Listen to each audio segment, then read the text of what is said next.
Hello student, मैं राहुल शर्मा आप सभी का विवेकानंद स्कूल की ऑनलाइन क्लास में स्वागत करता हूं। हम यहाँ से अपना 8th चैप्टर पढ़ रहे थे, शरीर में गति। इससे पहले के जो वीडियो थे, कल का मतलब पहला दिन था इस चैप्टर का, आज है दूसरा दिन है इस चैप्टर का। तो पिछले जो वीडियो था अपना, उसमें शरीर में गति के बारे में पढ़ा था और शरीर की विभिन्न प्रकार की संधियों के बारे में पढ़ा था। संधि अपन ने क्या कहा था कि संधि जो होती है वो दो अंगों को जोड़ने वाला जॉइंट होता है। जैसे मैंने कल आपको उदाहरण दिया था, एक तो ये और एक ये, मतलब ये वाली हड्डी और मेरी भुजा वाली हड्डी दोनों आपस में यहां से जुड़ी हुई है। तो इस जुड़ने के स्थान को अपन ने क्या कहा था? संधि कहा था। जैसे मैंने संधियों की बात की कि संधियां कितने प्रकार की थी अपने पास, कल 4 प्रकार की थी। जैसे मैं पहली संधि की बात करता हूं तो कंदुक कलिका संधि पढ़ी थी अपन ने।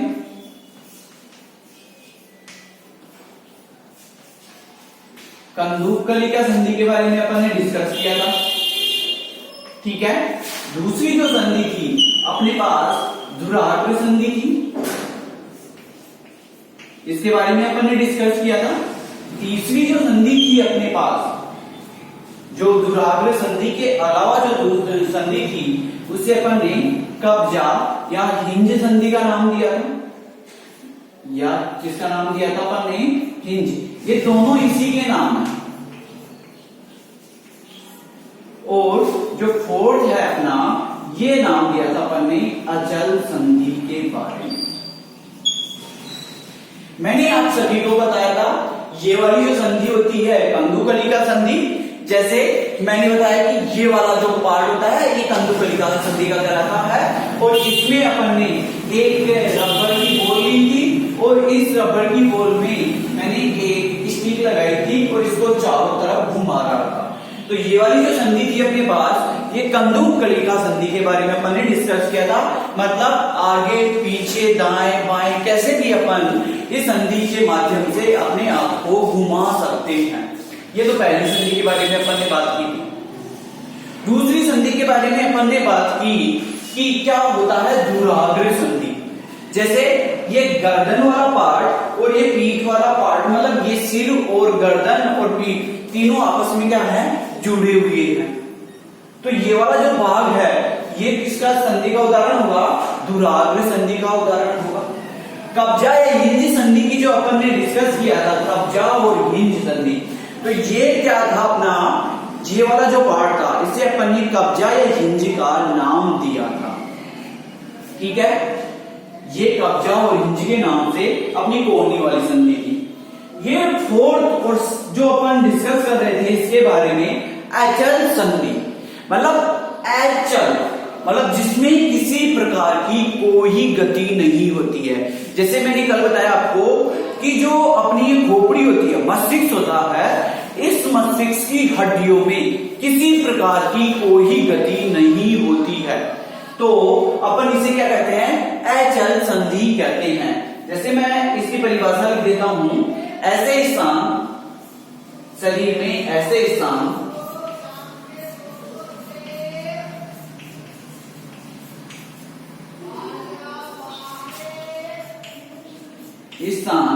जहां किसी प्रकार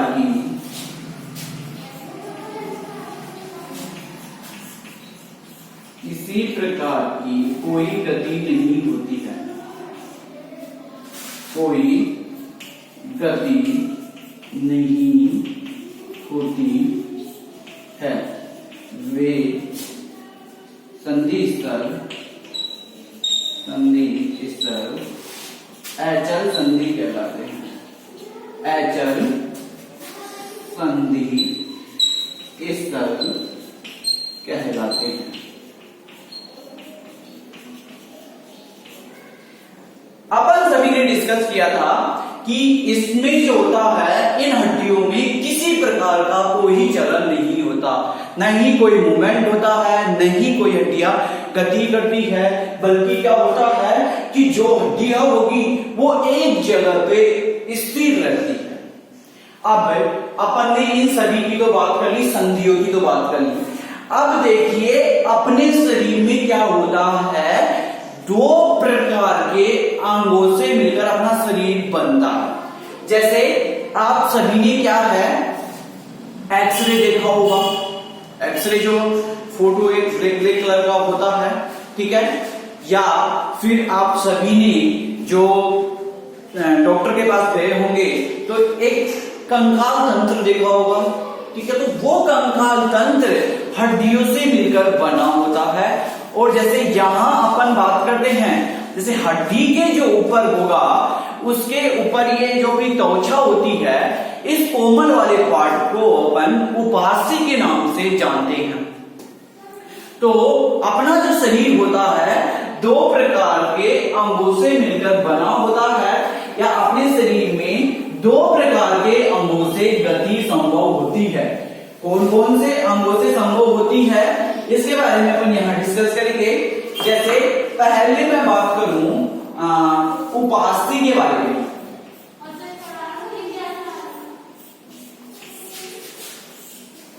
देखिए उपास्थि जो होते हैं अपने शरीर के कोमल वाले अंग होते हैं। जैसे इनमें किसी प्रकार की हड्डियां नहीं है, अपन इसको क्या कर सकते हैं, कैसे भी घुमा सकते हैं, कैसे भी मोड़ सकते हैं, या ये वाला जो पार्ट है इसको अपन कैसे भी कर सकते हैं। तो उपास्थियों के बारे में बोलते हैं तो ये अपनी मांसपेशियों से मिलकर बनी संरचना है। तो इसमें क्या लिखेंगे, ये मांसपेशियों से मिलकर, मांसपेशियों से मिलकर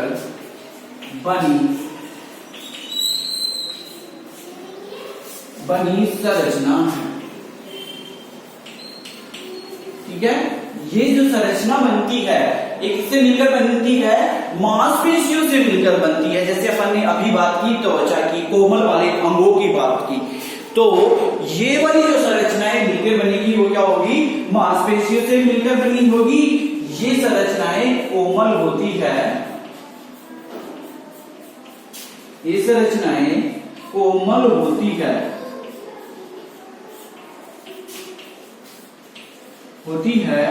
जो हमारे शरीर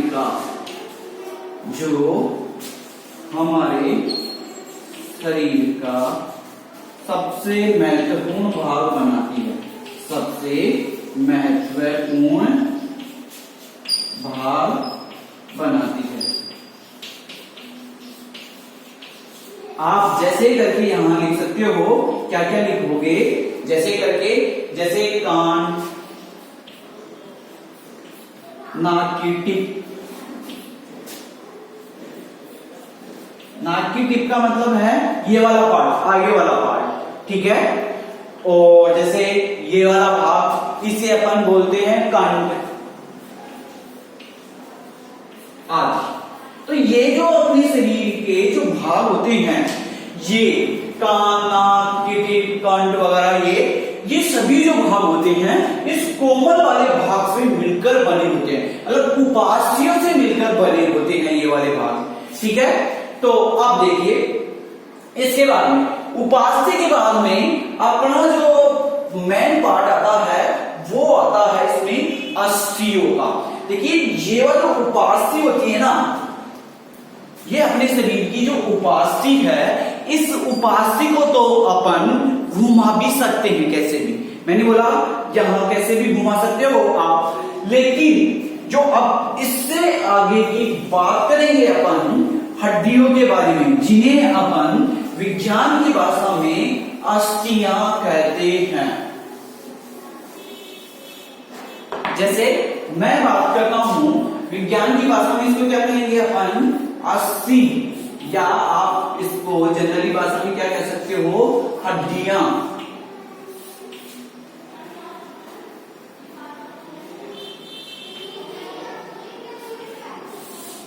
तो देखिए यहां अपन बात कर रहे हैं, ये हड्डियां जो होती है अपन इसको घुमा नहीं सकते। जैसे मैंने अभी आपको बोला कि ये वाला जो पार्ट है, ये हड्डी, इसके ऊपर जो कोमल वाला भाग है जैसे त्वचा वगैरह, मांसपेशियां अपनी, वो तो क्या है, उपास्थि है। लेकिन जो अपन यहाँ दबा के देखते हैं तो एक कठोर कठोर सा भाग अपन को महसूस होता है। क्या उस भाग को ऐसे घुमा सकते हैं अपन कि मान लिया कि मैं इस भाग को यहां से घुमाना चाहता हूं, तो नहीं घूमेगा।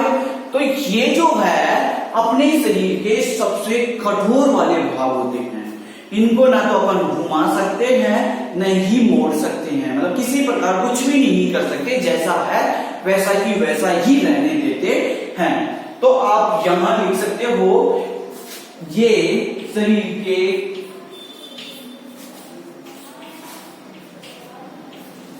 कठोर वाला, शरीर के कठोर भाग को बनाती है।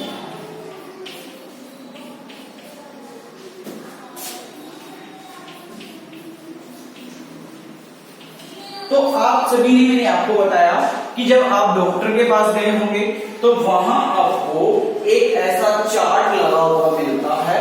उस चार्ट में एक जैसे कंकाल तंत्र, उसकी खोपड़ी, आंत, पैर, ये पसलियां, ठीक है, ये वाला भाग, मतलब सारा जो जितना भी अपने शरीर में जितनी भी कुल टोटल जो होती है 206 हड्डियां होती है अपने शरीर में। तो वो सभी जो 206 हड्डियां होती है वो इस चार्ट में प्रदर्शित होती है। इस चार्ट में प्रदर्शित किया जाता है उन 206 हड्डियों को। तो वो हड्डियां ही मिलकर अपने शरीर का ढांचा प्रदान करती है, अपने शरीर को बनाती है। ये मान लो कि मेरे शरीर की हड्डियां इस तरीके की थी, इसलिए मेरे शरीर की हड्डियां, मेरा ढांचा इस तरीके का बना। अब बहुत से लोगों की क्या होता है, ये वाला जो पार्ट होता है, से अपना ये वाला पार्ट है, हड्डियां यहां से घूमी हुई है, तो क्या है, अपना ढांचा भी ऐसा ही बन गया। अब बहुत से लोगों को कहीं यहाँ एक्सीडेंट हो जाता है कि ये वाला भाग जो होता है दब जाता है, तो यहाँ से हड्डी को निकाल दिया जाता है, तो उनका जो वो पार्ट होता है वो क्या होता है, अंदर धंस जाता है। तो कहने का तात्पर्य यह है कि जैसे ही अंदर धंस गया तो वहां से इनकी जो साइज है वो खराब हो जाती है। तो क्या हुआ, हड्डियों ने ही उनके ढांचे को बनाया है। तो आप नेक्स्ट लाइन से एरो करके लिख सकते हो, एक स्वस्थ व्यक्ति में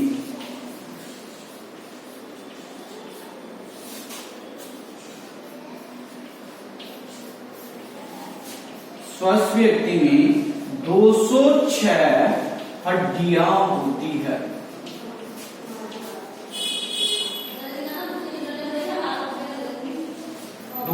हड्डियां होती है एक स्वस्थ व्यक्ति में, ठीक है। और अगर मैं एक बच्चे की बात करता हूं तो 309 से ज्यादा हड्डियां होती है। यदि आपसे पूछ लिया भी जाता है तो यहां से लिख देना है आपको एक शिशु, यहां आपको लिखना है बच्चे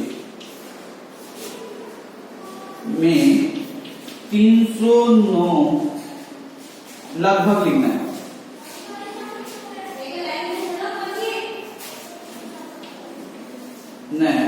नो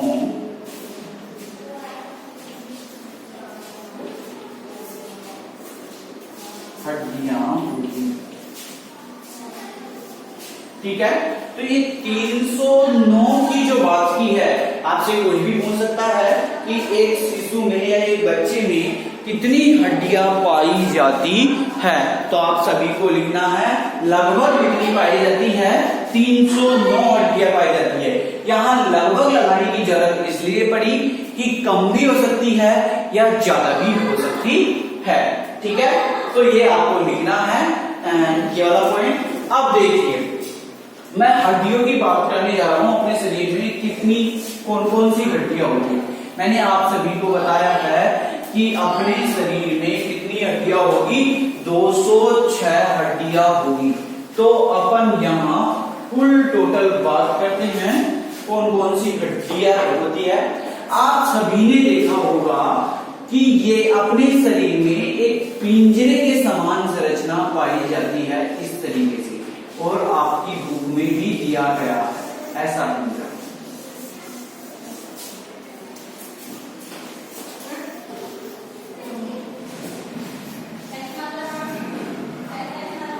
ये जो होता है अपने शरीर में इन पिंजरों में टोटल, जैसे ये पसलियां है ना अपनी, यहाँ फेफड़े उपस्थित होते हैं, इनकी बात कर रहे हैं, तो इनमें 12 जोड़ी पसलियां होती है।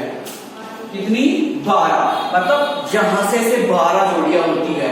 तो 12 जोड़ी का मतलब एक जोड़ी में 2, तो टोटल कितनी हड्डियां होगी अपने इसमें? 24 हड्डियां होती है। यहां इधर 12 इधर 12, तो टोटल 12 गुना 24 हड्डियां तो जो होती है अपनी इस पसलियों में उपस्थित रहती हैं। आपकी बुक में इसका डायग्राम दिया गया है कि ये जो पसलियां है, ये घुमावदार जो हड्डियां है, ये क्या होता है कि एक यहां से यहां एक मेरुदंड, जिसे अपन इसी की बात करेंगे पीठ की, जिसे रीढ़ की हड्डी कहते हैं, तो इस रीढ़ की हड्डी से जुड़ी हुई रहती है 10 और 7 जोड़ियां।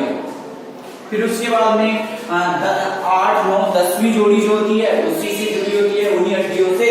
और लास्ट की जो पसलियां की जो 11वीं और 12वीं जो जोड़ी होती है वो वैसे ही फैली हुई रहती है, मतलब वैसे ही लटकी हुई रहती है, किसी से नहीं जुड़ी हुई होती है। तो अपन इसमें यहाँ पूरी हड्डियों के बारे में काउंट करेंगे कि कौन से वाले भाग में हमने कितनी हड्डियां पाई जाती है। तो अपन यहाँ की बात की है पसलियों की, तो पसलियों में कितने पाए जाएंगे? टोटल 12 जोड़ी और टोटल 24 हड्डियां पाई जाती है।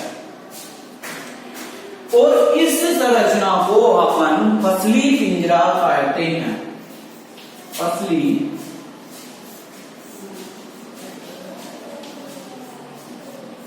पिंजरा कहते हैं, ठीक है। तो आप सभी को क्या करना है, यहां से जो आपने पसली पिंजरा का जो नाम दिया है, इसके बाद की ये तो 24 हड्डियों के बारे में अपन डिस्कस कर लिया। अपन यहां से काउंट करते रहेंगे कि कितनी कितनी जो पसलियां है कहां कहां पाई जाती है, उन सबके बारे में अपन डिस्कस करेंगे। अब देखिए दूसरे जो बात करते हैं अपन मेरुदंड की। आप सभी को पता है कि अपने शरीर में इस तरीके की हड्डियां पाई जाती है, छोटी छोटी हड्डियां पाई जाती है, जिन्हें अपन बात कर सकते हैं इन छोटी छोटी, जैसे ये वाली एक हड्डी, ठीक है, इसकी संरचना क्या होती है? इस तरीके से होती है। तो मैं बात करूं यहां इस तरीके से बनी हुई होगी हड्डियां,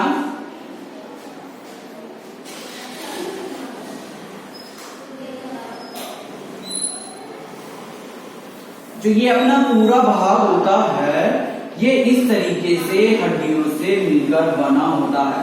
मतलब एक छोटी छोटी जो हड्डियां है ये पूरे मेरुदंड का निर्माण कर लेती है। ये एक पूरा मेरुदंड इससे ही मिलकर तैयार हो जाता है। जैसे ये मेरुदंड तैयार हो गया, इसको अपन सारे वाले भाग को मेरुदंड के नाम से जानते हैं।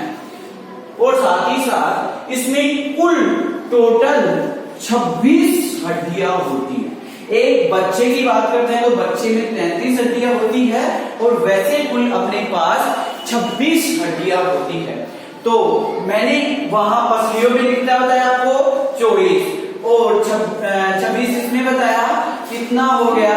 50 हड्डियां तो यहाँ पे अपने पास अभी तक काउंट हो गई है। अब जो अपनी 206 हड्डियां हैं, कल उस अगले वीडियो में बात करेंगे अपन कि कौन कौन सी जगह कौन कौन सी हड्डियां पाई जाएगी और इन सबका कार्य क्या होता है, अगले वीडियो में बात करेंगे। फिर जंतुओं में जो गति होती है उनके बारे में पढ़कर इस चैप्टर को अपन फिनिश करेंगे। धन्यवाद।